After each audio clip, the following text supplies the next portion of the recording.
Okay. We're in Isaiah 62, God's assurance.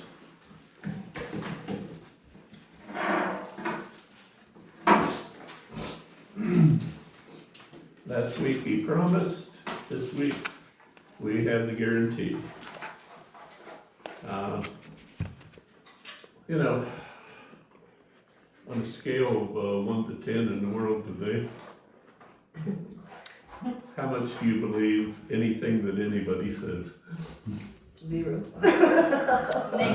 Negative. Beyond 0. Is anybody gonna show up when they say they are? Is anybody gonna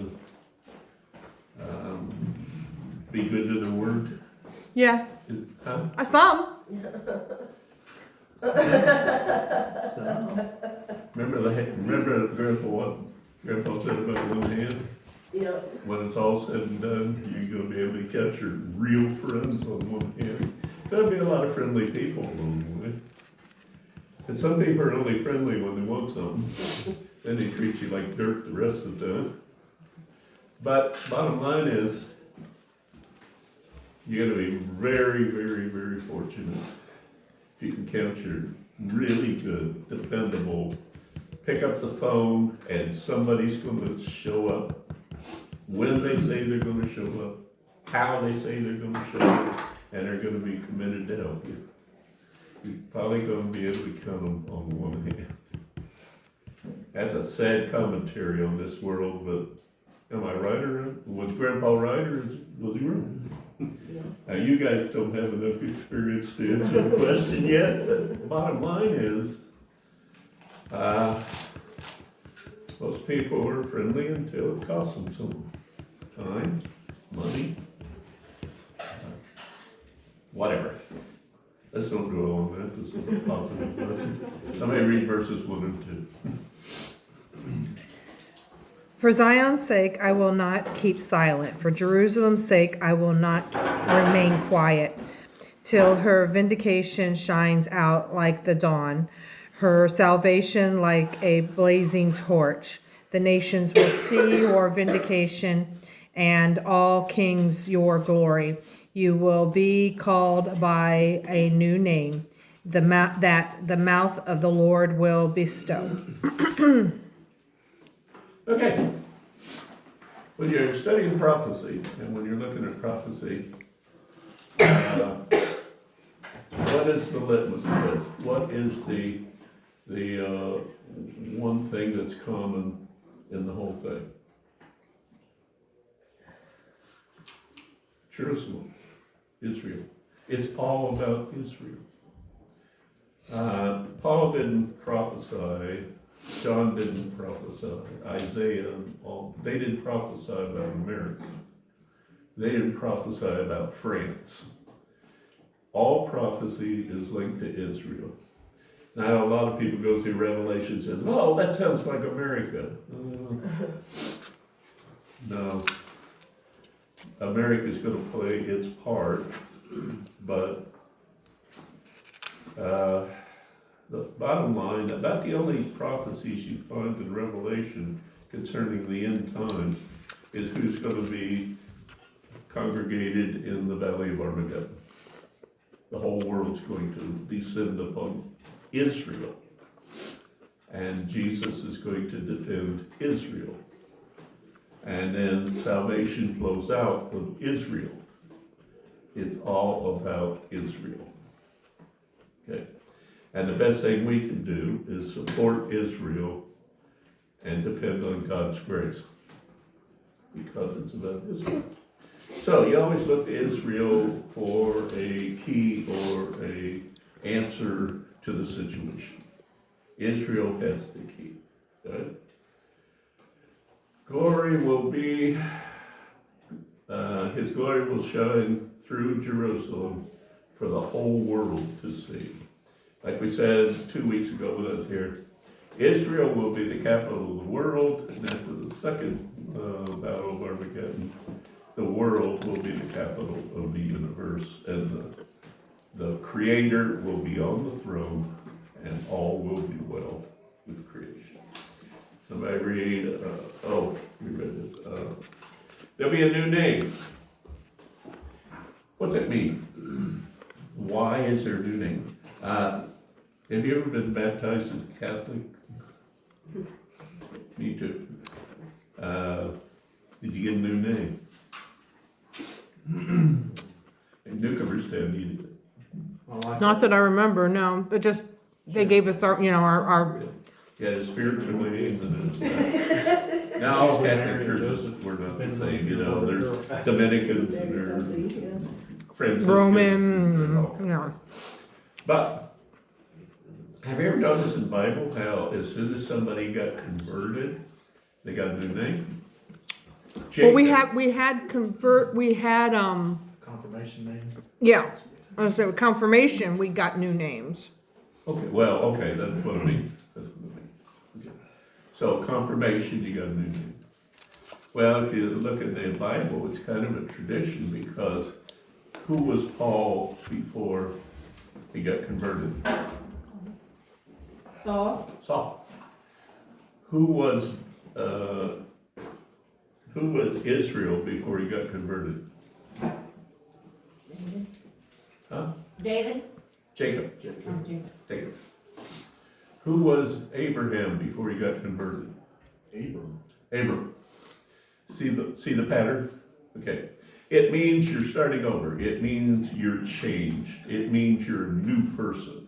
It means that you can leave it all behind. Wouldn't it be nice if we really could? Wouldn't it? Wouldn't it be great? If you could just leave all the garbage behind, leave all the baggage behind, and just start brand spanking new. Why can't we? We did, sorta. Huh? We did, sorta. We moved from Ohio to Indiana, and we started over. Yeah. Well, I did the same thing. I moved from Ohio to Indiana and we started over. I guess 2 peas in a pod. Something about Ohio, And I'm glad to be related that way to you guys. Because you're one of my fingers. But is your family safe? He waits till you get your. As I say, he always asks when your mouth's full, never when your mouth's We'll not. get you later. Go ahead. My wife's father-in-law is, not father-in-law, her stepdad, excuse me. He's pretty much at the end, so she drove out with the kids. Okay. Everything's okay. Yeah. Okay. Good. All right. 2A, there's going to be a complete change. Israel's going to receive a new name. It gives it to us there. You know what it means? Hephzibah. Hephzibah. You know what it means? My delight. That's in verse 4. We haven't read it yet. But, means my delight, Judah. Huh? What'd you say? My delight. I read it. I cheated. I read it. Me. She is my delight. She is my Beulah. It's how a new man would refer to his wife. She is my special person. She is my gem. She is my precious one. That's what it means. And in the end, it's often referred to as the married one in Hebrew. It's the married one. And if you go into Song of Solomon, you find the word every once in a while when he's talking about the magic of having a new bride and being in love, and et cetera. And he talks about other darker things. That's the way it is. I might read verse 3.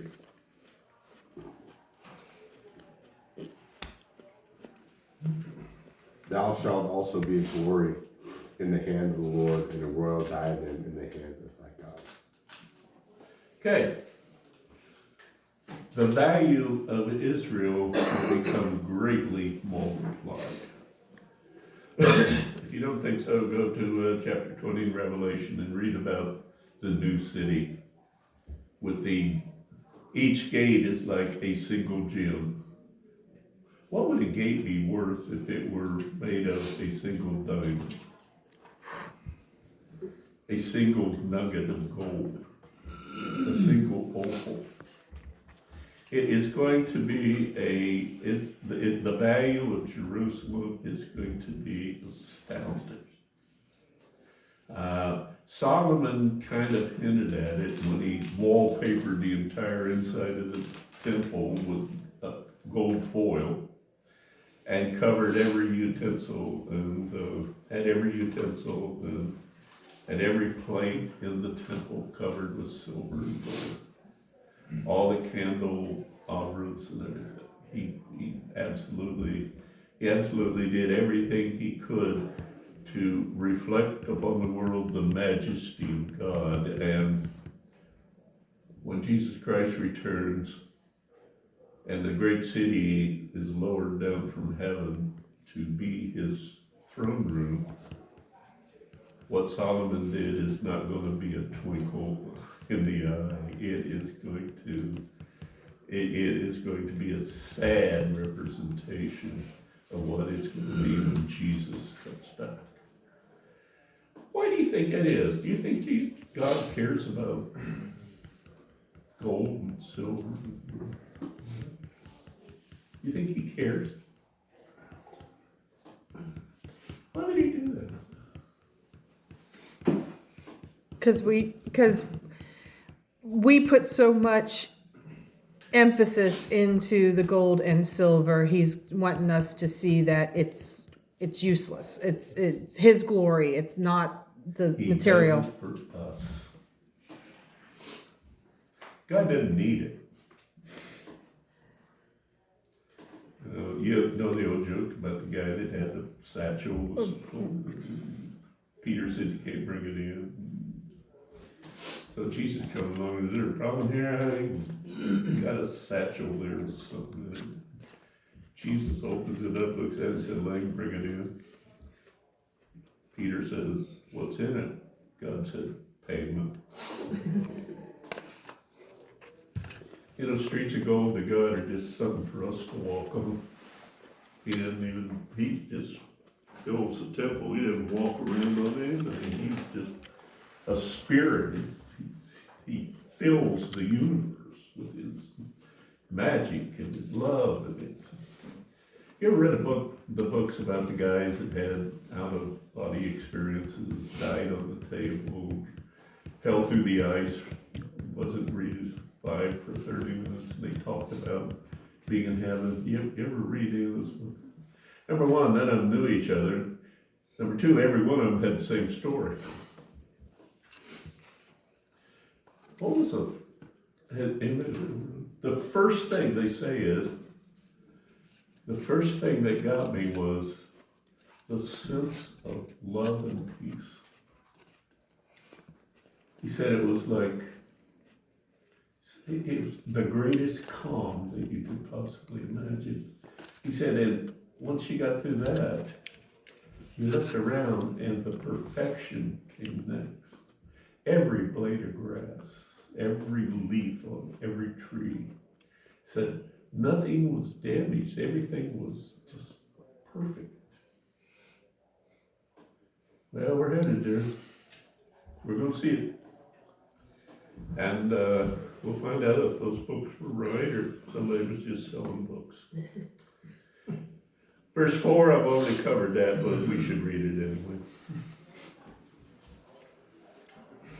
No longer will they call you deserted or name your land desolate.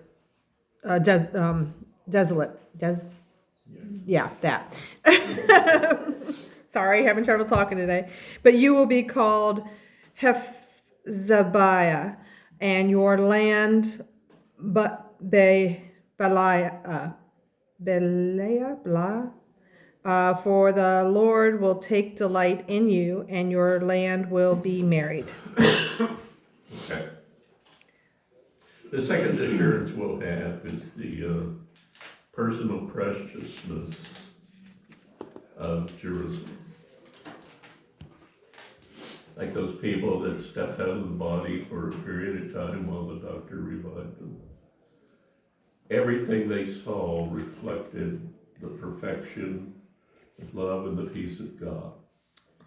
I'm not sure that would happen if you stepped out of this body for a short time and came into the presence of Zeus.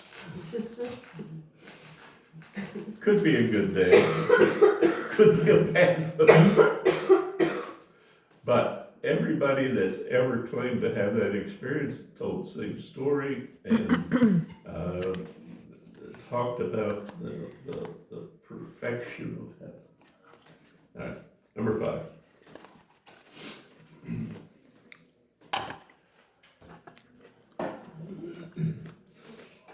For as a young man marries a young woman, so your sons will marry you, and as a groom rejoices over his bride, so your God will rejoice over you.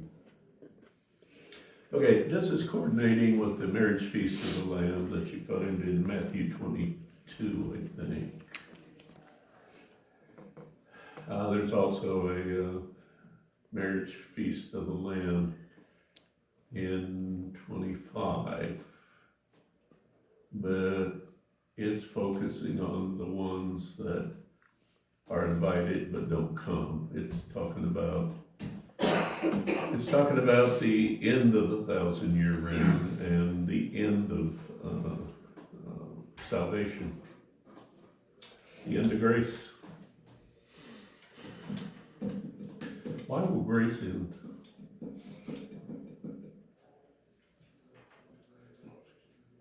Define grace.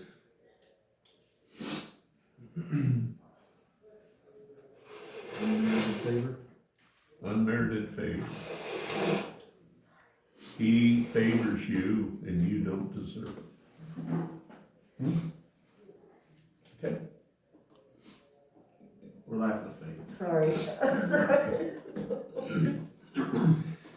Better than the alternative. But the bottom line is, what grace does is, it surrounds you like a pillow, like a cushion, so that in your imperfection, you can have a relationship with the Holy God. A lot of people use grace as a license to steal. They push you to your last minute, they push you to your last nerve, they step on you for the last time, and you turn around and you've had it, and they said, I need a little grace. Well, it's not an excuse to be a heathen. Grace allows us to have a relationship with God in our imperfect state and still survive it. Don't abuse it. A lot of people abuse grace. They think that they can get away with murder and then say, oh, you need to have some grace. Yeah, I'll give you a little grace. I'll sick her room.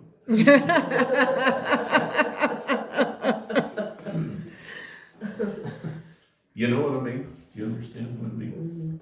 We can't abuse. The Bible says God will not be mocked. He gives us grace because he loves us and because he wants to protect us and he wants to develop us and he wants to get us ready for eternity. He wants us to be able to go out and to minister to a lost, ugly world and be able to do it well. And without grace, that can't be done. Without grace, I don't have a shot. I can't begin to even start doing it. But with grace, I can. It's that cushion, that pillow. You've ever seen one of those things where you get in that plastic ball and people roll you around all together? Grace is kind of like that plastic ball. They can bounce you up against the wall. They can throw you off a cliff and you won't get hurt.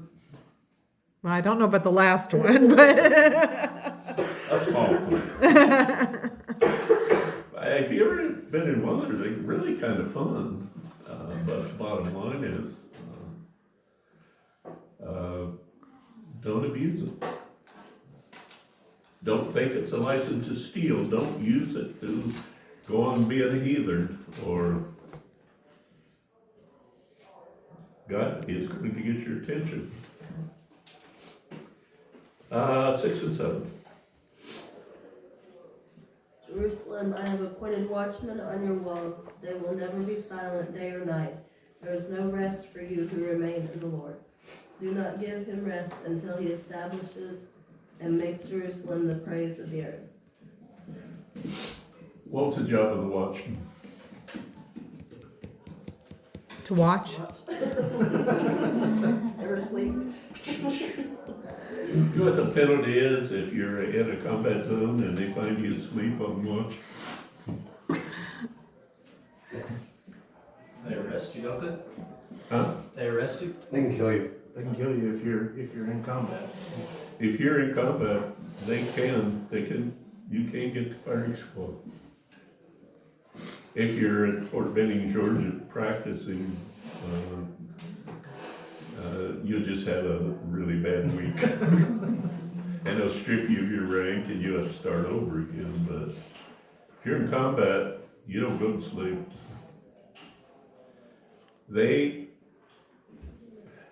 I never got sleepy on watch because when they got them training me to know what was gonna happen if I did, there wasn't a chance in the world I was gonna fall asleep.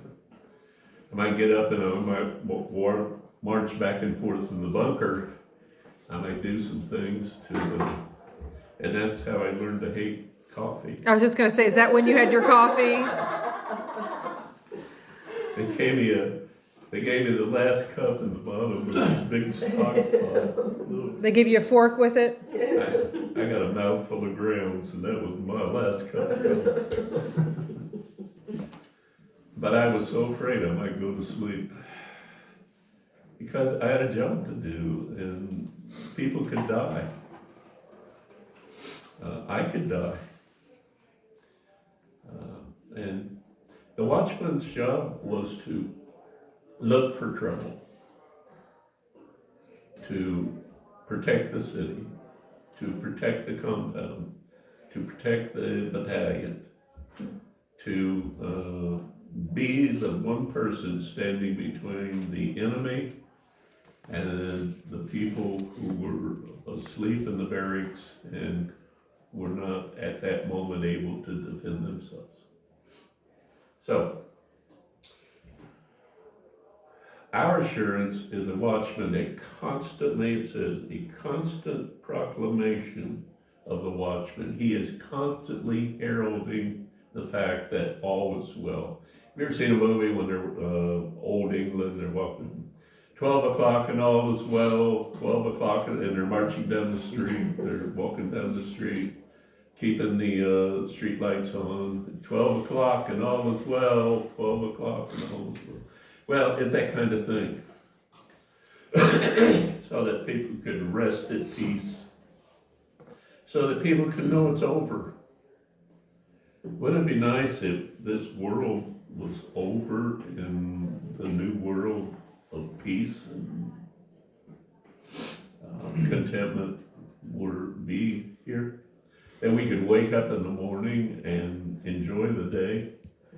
That we wouldn't have to worry about what's going to happen to our grandkids if the government continues to be idiots. And I'm not talking about one party or the other, they're all a bunch of idiots. They all tell lies. One side tells their side what they want to hear, the other side tells their side what they want to hear. The whole thing is completely dysfunctional. But the watchman is constantly proclaiming, all is well. You don't have to worry about it anymore. You can rest in peace. You don't have to look over your shoulder anymore. God has fixed it, and it is fixed. And they never stop proclaiming that message. 8 and 9.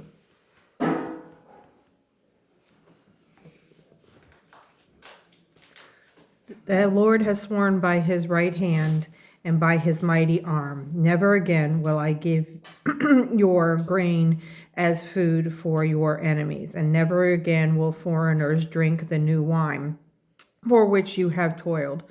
But those who harvest it will eat it and praise the Lord, and those who gather the grapes will drink it in the courts of my sanctuary. Okay. What's the difference between God's oath and my oath? Yours will be broken. Yours can be broken. Yours can be broken. He said yours can be broken. No matter how hard I try.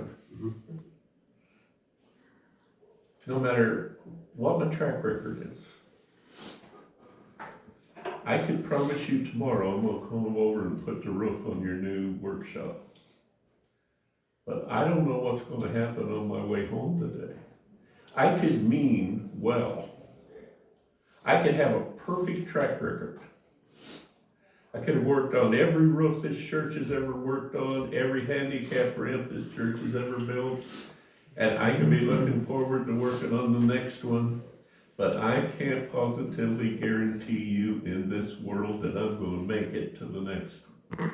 Just stay off the ladders. Huh? Just stay off the ladders. And I can tell you for sure the ladders are gonna work for the I can't guarantee it. As much as I want to, as much as I care, as much as my track record has been good, I don't know what's gonna happen in 10 minutes. Much less if I can climb up on your roof next Wednesday. But God, if God takes an oath, it will not be broken. It cannot be broken. But if he pledges something, you can stand on it. Me, there's a good chance I'll fulfill. And there's a good chance a few other people, Steve, and it's a good chance other people will fulfill if they can, but we're not in control. We can just do it the best we can and hope for the best.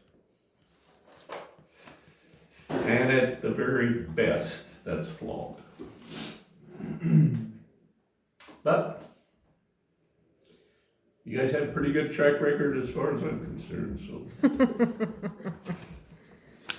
I'll believe you until they call me to visit you in the hospital. Verse 10 and 12, and we're finished with it. Go through the gates, prepare you the way of the people, cast up the highways, gather out the stones, lift up a standard for the people. Behold, the Lord hath proclaimed unto the end of the world, saying, Ye, the daughters of Zion, behold, thy salvation cometh. Behold, his reward is with him, and his work before him. And they shall call him the holy people, the redeemed of the Lord, and thou shalt be called sought out, a city not forsaken. Okay, we kind of touched on this a couple of weeks ago. There'll be no borders. There'll be no tariff. There'll be no custom gates. In the 1,000-year reign, if I want to go over to Ethiopia and preach the gospel of Jesus Christ, I'll just go. The world will be one big nation, and Jesus Christ will be the president. We will minister as he tells us to minister. We'll have the freedom to go do anything we need to do, anywhere we need to do it, and there will be no encumbrance. Everybody will hear about the salvation of Jesus Christ, who's living and being born and left over from the 6,000 years of human history. We will be able to go out and we will be able to heal their wounds. We'll be able to have a message of peace, and we won't have to get anybody's permission at the customs gate. There'll be no gates. We'll just take off through the world and we'll proclaim the good news of Jesus Christ for 1,000 years. And then Satan will be loosed for a short season and there'll be a final purging. Okay, we're gonna finish this up around the first of the year. Decide where you wanna head from there. We've talked about minor prophets. Which one do you wanna tackle first?